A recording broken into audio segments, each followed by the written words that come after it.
Hi everyone, welcome back to our channel. My name is Leeks. I am a star consultant here in Brisbane, Australia, Region 3. Now on this episode we are talking all about social media, everything you need to know. So first off, let's start with the algorithm. If you have not heard of this term before, keep watching because I've got some very good information that will help you to utilize these social media platforms to the best that you can to benefit yourself and your business as well. Okay, so if you've not heard about algorithms before, it's basically like a program on these social media platforms or on any other kind of websites that you can think of. And it's pretty much just like a program to, I guess, kind of make sure that everything is flowing in a certain way, right? So what I have done, I have listed a few similarities of what the algorithms actually are for Facebook and for Instagram. So they have a list of similarities which I will give to you now. So the first one is interest, right? If you find yourself scrolling on Facebook or scrolling on Instagram and you end up stopping on a post, say for example, that is fitness related, the algorithm or the program behind those social media platforms will identify that specific content as something you're interested in. So if that is the case, then Facebook or Instagram will continue to show you more fitness related content. And the second similarity in the algorithms that they do have is interaction and relationships, right? And interaction is pretty much just like me commenting on your stuff and you commenting on my stuff kind of thing. And if we look at it in a way where I am very much interactive with one person or one page in particular and vice versa as well, then it's highly likely that Facebook and Instagram will continue to show the both of us each other's content.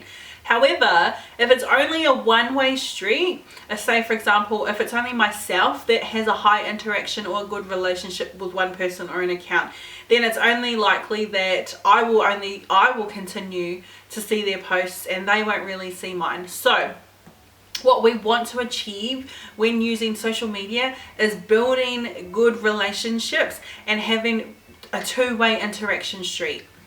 And the third similarity that they have is popularity, believe it or not. Popularity. And I mean popularity by the amount of likes that one post might get or the amount of comments that one post might get, right?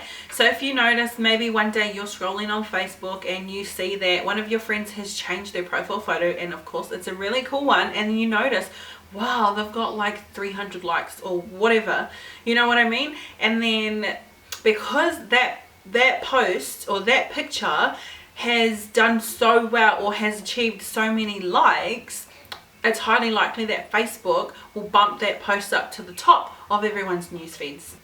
So ideally, when you are sharing things online, you kind of want to make it so that the likes or the reactions or the comments are booming in that specific post to ensure that more people are seeing your content.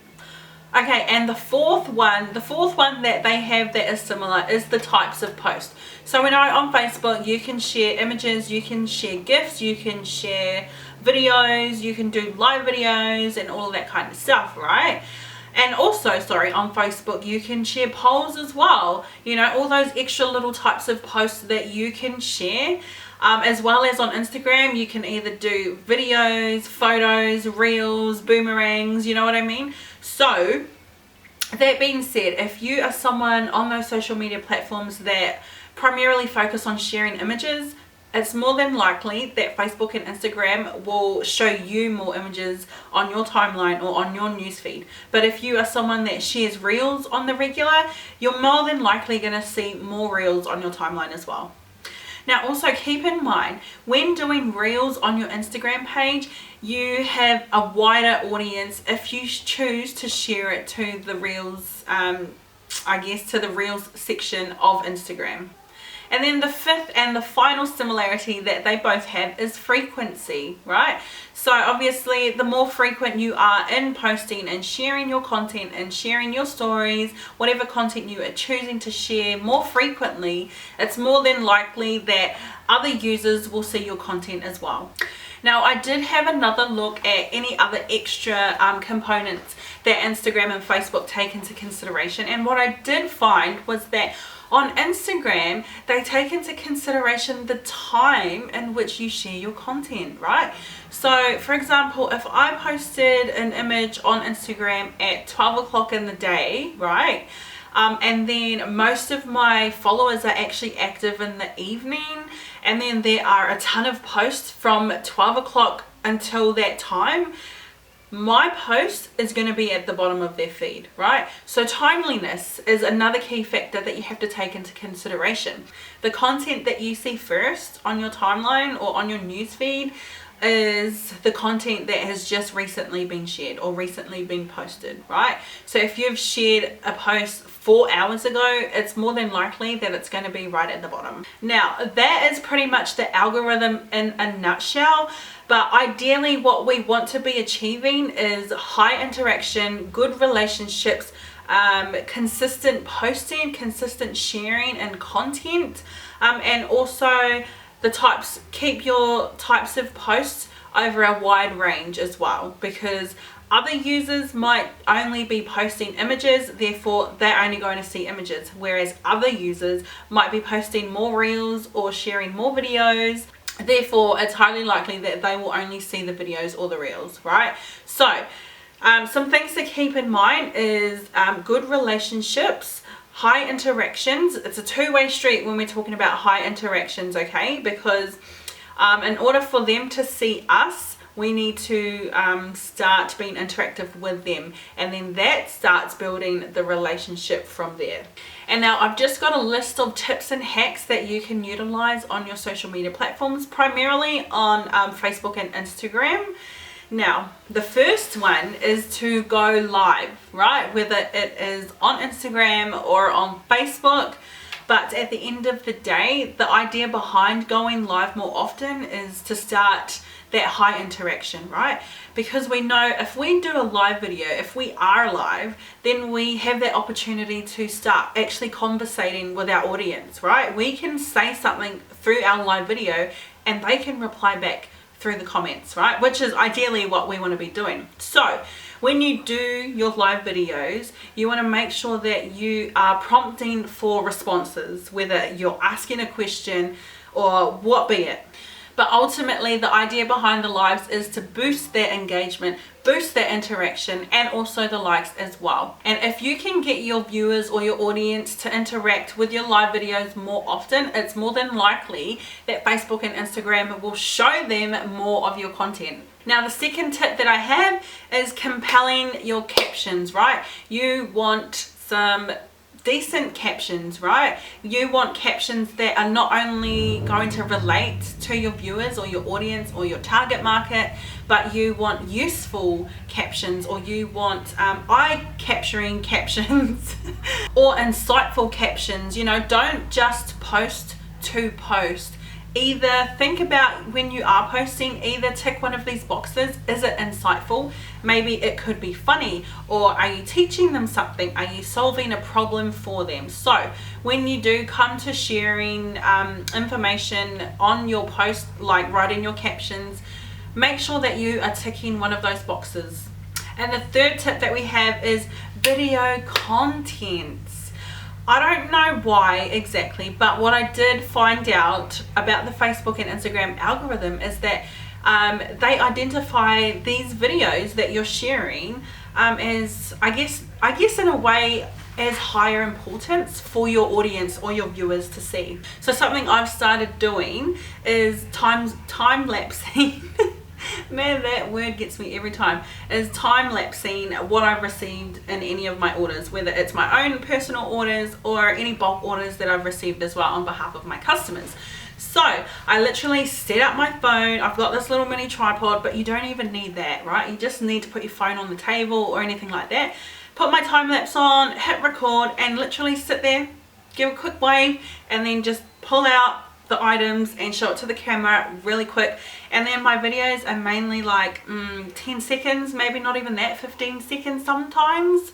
And then I share that, one to my story, and then 2 to my VIP page to let my VIPs know that their goodies have arrived. And then I also tag them in the captions or in the comments of that video post, right? So not only is that prompting them to view my content because they're going to get a notification for being tagged in it, but then that's going to boost their excitement, which in return will hopefully encourage them to write a comment or give a reaction to that particular post as well. And the 4th tip that I have, now bear with me, I do have a lot, but the 4th tip is being consistent on your stories. Whatever you are sharing on your stories, be consistent with it. Maybe make sure that you're sharing something at least once a day, right? Because we know the stories are available or are visible for 24 hours. So if you are sharing one story at least once a day, that is better than nothing, right? And then because you are being more consistent with sharing your stories, Facebook and Instagram recognize that and push you to the front of the queue. Boom. All right, now the next tip, number 5, is producing high quality images. I know that is super hard, especially if your camera quality is not even that great. And I would recommend, most consultants would actually recommend to use your own real life images as opposed to using any stock images that Scentsy provides. However, when you do have not really a great quality camera, that can be a challenge, right? So my tip, at least look at the lighting and at least look at the colors that you are portraying in that one image, right? You want bold, you want bright, you want eye capturing, you want something that is going to stop your audience from scrolling and hit like or comment even on your post, right? So producing high quality images is a must. But it takes practice, it does. Don't get me wrong, you're not gonna hit it straight off the bat on your first go. It's going to take some practice, but keep at it and without a doubt, you will get better. All right, and our next tip number 6, is to do a giveaway or a contest. Now, I'm pretty sure you have come across some kind of giveaway or some kind of content either on Instagram or Facebook where another business or another page has done a giveaway and all they require is to comment, to tag, to like and to share, right? Imagine how much more your account can grow if you do something like that, right? You're asking for the tags, you're asking for the shares, for the comments. You know, when people start commenting on that anyways and tagging people alone, that's going to boost your post to the top of everyone's feed alone, right? And not only that, from that giveaway, you're gaining a new audience because they're going to follow your account as well, if you choose to make that a requirement for your giveaway. All right, now moving on to the next tip. This tip, oh my gosh, this tip is so important to use, especially on Instagram, and it is the use of hashtags. What I have learned is that so many people these days are using Instagram as a search engine. So instead of going to Google to find a food recipe, they're going to go to Instagram to find a food recipe, you know, as an example. So when you are sharing your posts and you're writing your captions, at the end of your captions, you need to write your hashtags. Now, I believe on Instagram, you can use up to 30 hashtags in one post and the caption of that post. So when you do write your captions, of course you want it to relate, or you want the hashtags to relate to the content that you're sharing, right? For example, I might post an image or a video of doing a wax change in my warmers.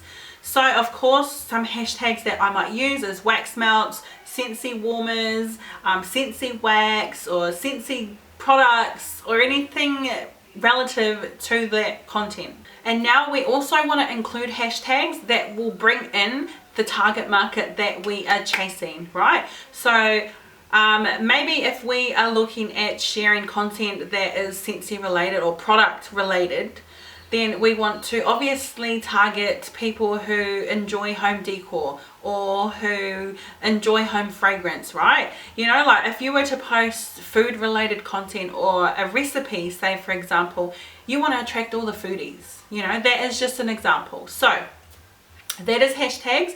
Moving on to the next one. Now this is one of the best tips or the best hacks that I can give you to save you some time, right? Because we all know running a Scentsy business, oh my gosh, is a lot of work.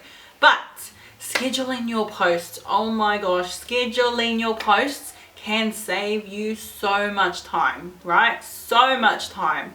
Now on Facebook in particular, you can schedule all of your posts from your own personal page. Now if you are an admin of any types of Facebook groups, you can schedule any of your posts on those groups as well, straight from Facebook as well, right? And if you need help finding out how to do that, let me know in the comments and one of us will help you out.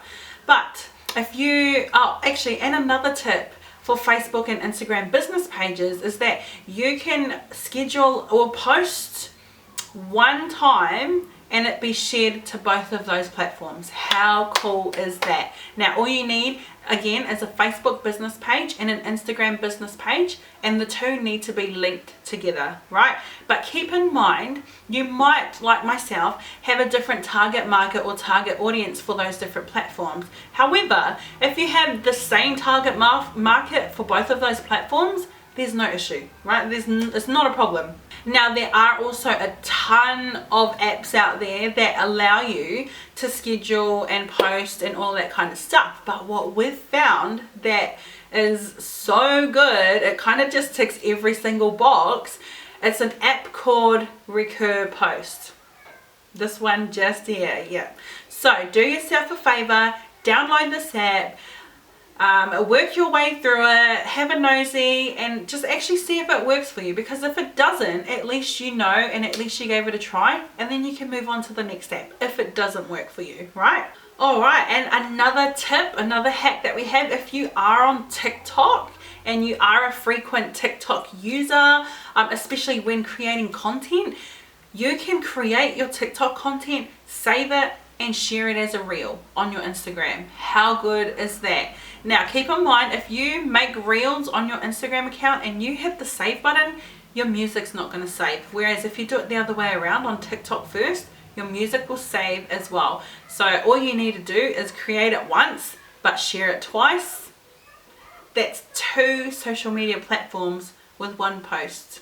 That's going to save you so much time. Alright, now we are up to our final tips, our final hacks, and these 3 tips in particular will help you to boost your interaction and your relationships with your audience. Okay, now the first thing you can do is create questions or ask questions or create polls on your pages to get people to interact or answer any kind of questions that you might have. Another tip that you can do is ask your circle of friends and family, like the people that you are most closest to comment on the post that they see, even if it's just a, oh my gosh, I love that warmer, or oh my gosh, what does that smell like, or even just a, wow, I've never seen something like that before, where do I get it? You know, anything really. Something small is better than nothing. And what you will notice is that if they start doing that for you and your business, then your mutual friends will start seeing your posts more often as well. Boom, which is ultimately what we want to achieve, is a wider audience, or a higher audience I should say. And the last one is to ask for referrals, right? If you are just closing a deal, if you've just sold something, or if you've just had a conversation about maybe joining or maybe purchasing a product or a bundle, or any kind of conversations that you have, in the conversations with asking for a referral, whether it is to share your page or share an image of what they've ordered and tag you in it, the best thing you can do is ask for referrals. Again, not only is that going to boost your algorithm, but that's going to grow your audience even wider, because their friends and their followers are going to see what they're sharing. So they're going to see this tag, or they're going to see this image, and either they're going to be intrigued or they're not. But of course, we want more intrigued people, but you know, at the end of the day, if they are doing that for you, again, that is growing your audience wider, which is ultimately what we want. That is the last tip that I really wanted to share with you guys. I know it's been a long video, and there is a lot of really good information in here, so if you do need to go back and rewind it and go over this video a few more times, do yourself a favor and do that. Now, if you did get everything, awesome, and I do hope that you were able to take away some really good ideas to help you utilize these social media platforms to benefit yourself and your business as well. Now, that is me for now. If you haven't already, please don't forget to hit the subscribe button down below. I'm pretty sure it's down below. And don't forget to like our page, share our content. That would be very much appreciated. Until next time, everyone. Bye.